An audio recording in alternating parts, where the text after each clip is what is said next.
నేను ఇవాళ రేవంత్ రెడ్డి కూడా బాగా మాట్లాడుతూ ఉన్నాడు. గంట కింద కాంగ్రెస్ పార్టీ గాంధీ భవన్ ముంగట ఓ బోర్డు పెట్టుకొని కూర్చున్నాడు రేవంత్ రెడ్డి. ఆ బోర్డులో నయవంచన అని హెడ్డింగ్ పెట్టిండు. నయవంచన అనే పదానికి పర్యాయ పదం ఎవరు అంటే ఈ దేశంలో కాంగ్రెస్ పార్టీ తప్ప ఇంకొక పార్టీ కాదు.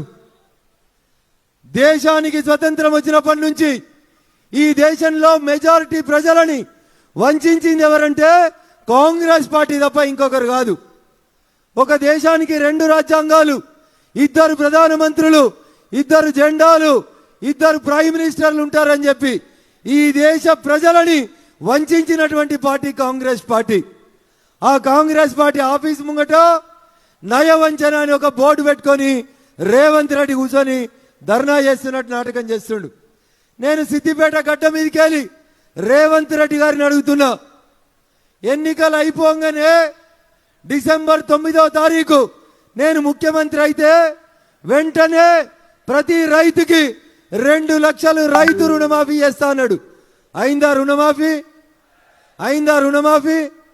ఇగో రేవంత్ రెడ్డి దీన్ని అంటారు నయవంచన. అంటే ఓట్లేయించుకొని గడ్డకెక్కి ముఖ్యమంత్రిగా ప్రమాణం చేసి 4 నెలలు అయితే కూడా 2 లక్షల రైతు రుణమాఫీ చేయలేదు కదా.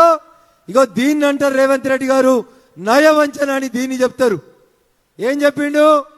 పెద్ద కొడుకు 2000 ఇస్తుండు, ముసలవ్వకి ఇస్తే ముసలాయనకి ఇస్తలేడు. ఇంటికి 2 పింఛన్లు కావాలంటే ముసలవ్వకి ముసలాయనకి ఇద్దరికి మనిషికి 4000 పింఛన్ కావాలంటే కాంగ్రెస్ పార్టీకి ఓటేయండి, వచ్చే డిసెంబర్ నుంచి మేము 4000 పింఛన్ ఇస్తా అన్నాడు.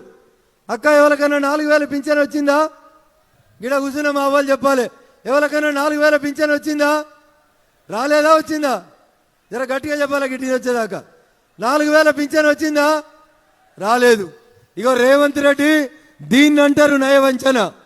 ఓట్ల కోసం 2000ని 4000 ఇస్తా అని చెప్పి ఓట్లు వేయించుకున్న తర్వాత ఏమైంది ముఖ్యమంత్రి గారంటే, అన్న నేను ఇడ బంగారు బిందెలు లంకె బిందెలు ఉన్నాయనుకొని వచ్చినా అక్కడ ఖాళీ కుండలు కనబడుతున్నాయని ప్రజలని మోసం చేసిన రేవంత్ రెడ్డిది ఏంటిదది?